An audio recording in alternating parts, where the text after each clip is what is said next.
when a bunch of families got together and said, okay, we live in the suburbs, we live in the cities, and we're not happy. We feel isolated. We don't feel the unity in community. So they started their own little community. And today, co-housing is 1% of all new housing building in Denmark.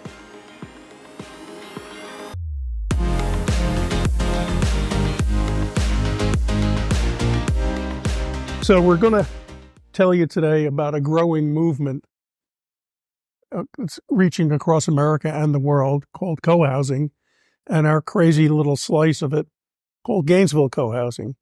So Mary, why don't you take it over? So I think we'll just go to the next slide. So you know we're both from Gainesville Cohousing, and you'll hear more of our story as we talk. And it is like Burt's saying, we're going to talk about our own local experience, but we also will talk about the movement itself because it is a movement. All right, we have a little video here, and it kind of capsulizes cohousing, but in particular Gainesville Cohousing. What would it be like if you lived in a neighborhood where everyone knew your family and you knew everyone too? Can you imagine living in a place where your kids could play in a park right outside your kitchen window and not have to worry?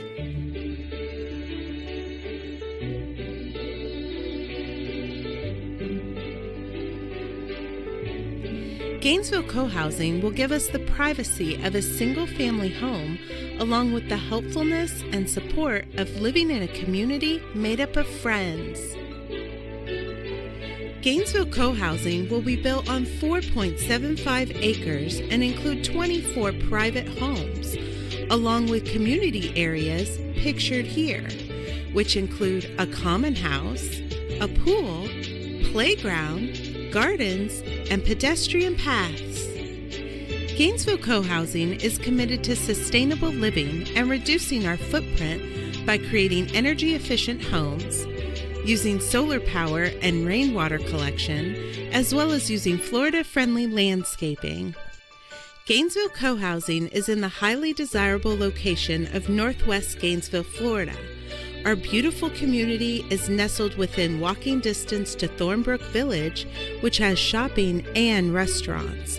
Most importantly, Gainesville Cohousing is near excellent A-rated schools.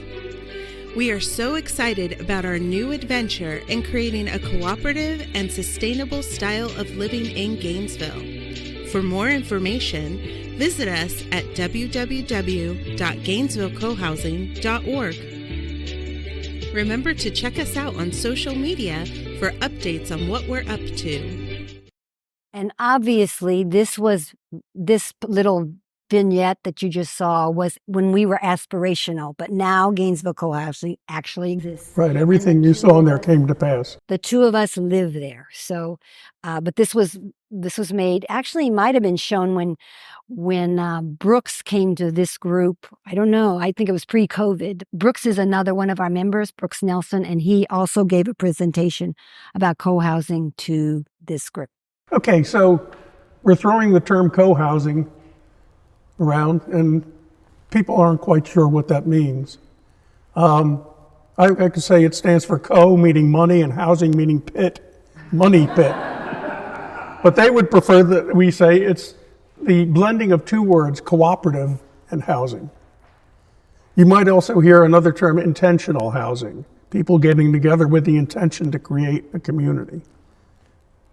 Okay, so this movement started in the late 60s in Denmark, when a bunch of families got together and said, okay, we live in the suburbs, we live in the cities, and we're not happy. We feel isolated.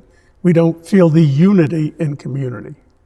So they started their own little community. And other people saw what they did and said, So they started their own community. And today, co-housing is 1% of all new housing building in Denmark. It's really grown. It's spread to the other Scandinavian countries. It spread to Western Europe. It took its time getting to the US. The first co-housing community here was commissioned in Davis, California in 1988, and they opened their doors 4 years later. Now, the Co-Housing US, which is the umbrella organization, lists 326 communities, either existing or planning to exist. I think there's around 155 existing communities right now. So personally for me, I became aware of co-housing right when the first community developed. And once the internet was running, I would sit there at my search engine, type in Florida co-housing, no matches found. A couple of months later, Florida co-housing, no matches found. Now, if this was a movie, you could see the calendar leaves flipping, my beard getting longer, cobwebs on my laptop, and finally, Florida co-housing, Gainesville cohousing. Whoa! Not only was there co-housing in Florida, but it was the city I was already living in. So, I mean, this couldn't have been better news. So my wife and I jumped right in. I tell you my experience. I'm from Cleveland, Ohio, and I'm sort of a co-housing nerd. I spent my time going to visit co-housing for like 15 years. And I came to Florida in January to St. Petersburg because I had a friend who moved from Cleveland to St. Petersburg. I was like, I like this. I love to swim. I even looked at some condos there. Then I went home and I'm like, no, I had this co-housing dream. So I Googled Florida co-housing and pop up came Gainesville. And the rest is history. There are communities that are single family homes. There are ones that are in apartment buildings. They have like 3 or 4 floors. There are condos, but most of them have common characteristics.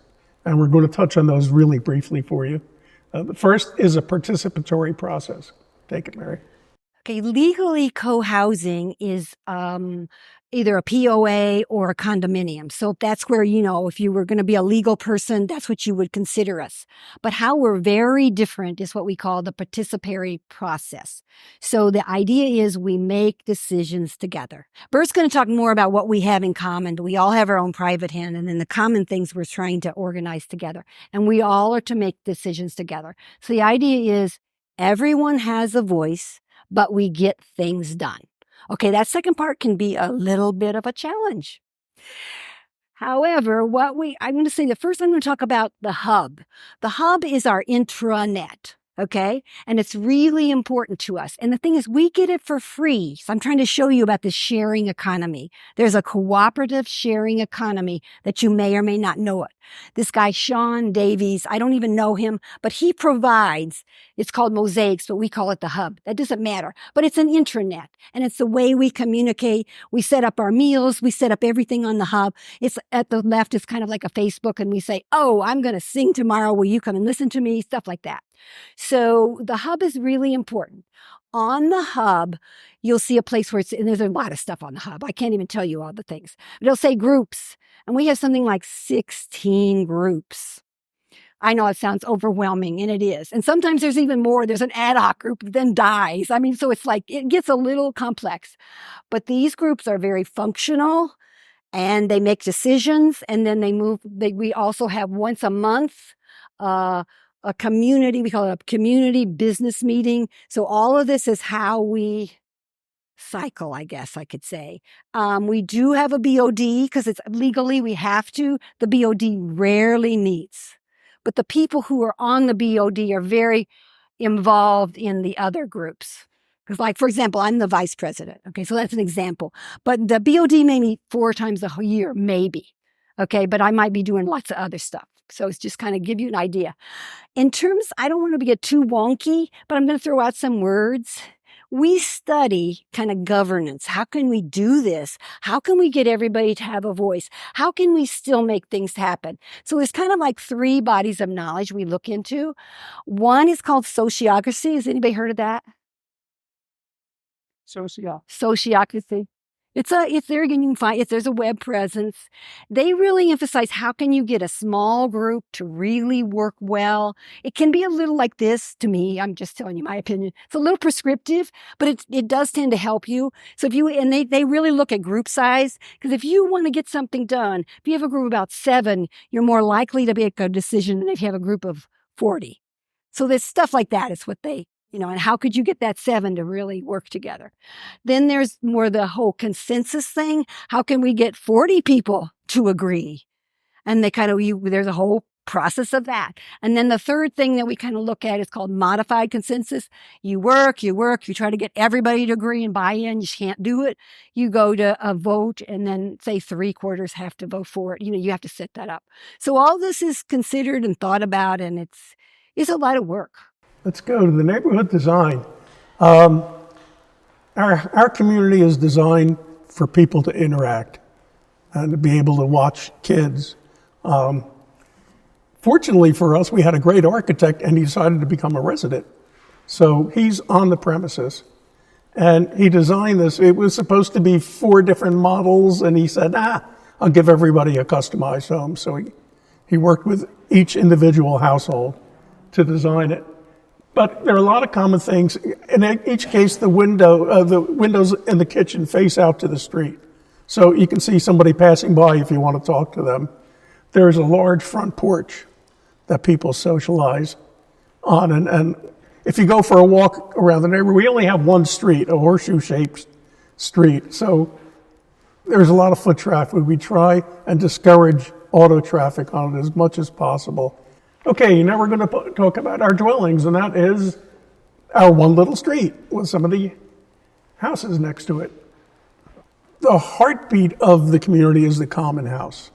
That's where we have occasional meals together, we have parties, we have lectures, we watch football, we do all sorts of things in the common house. Okay, so when we first moved in, especially, the post office would mark packages to us commune. And we are not a commune. Co-housing is not commune. And they're commonly confused. For one thing, in communes, everybody chipped into the financial pot. Everybody had an equal share. You would take off the revenue that everybody put into the pot, and then you'd owe your share of the taxes based on that overall thing. We are completely independent financially. As we said earlier, our organizing principle is green living and sustainability. And from the very beginning, when we were designing these things by ourselves, we tried to build in features that would guarantee that. Our houses are pretty small. They range from 800 square feet to 2,000 square feet, and they're fairly close together. They're not jammed. You look at the building and all you can see is your neighbor's living room, but they're fairly close together. So I'm now going to talk a little bit about sustainable living. To me, this kind of just comes fairly organically. I know that's a pun there with the gardens. But anyway, that doesn't take a lot of effort for us to do these things because we get to know each other. I mean, we have our privacy, but we really do get to know each other because there's many, many ways we do that. So we have gardens, we have composting, recycle, repurpose. Every once in a while at our meetings, somebody will say, okay, how are we going to recycle? Because it's money. Recycling is a huge issue, do it right. So we kind of educate each other on that sort of thing. We do a lot of combining skills. We have a workshop. The workshop just got filled because we were all downsizing. So when you're downsizing, we're all trying to get rid of stuff, right? So our workshop has every tool. I think my husband is in the tool gang, the workshop. He's probably got every tool he could ever imagine. He's loving it.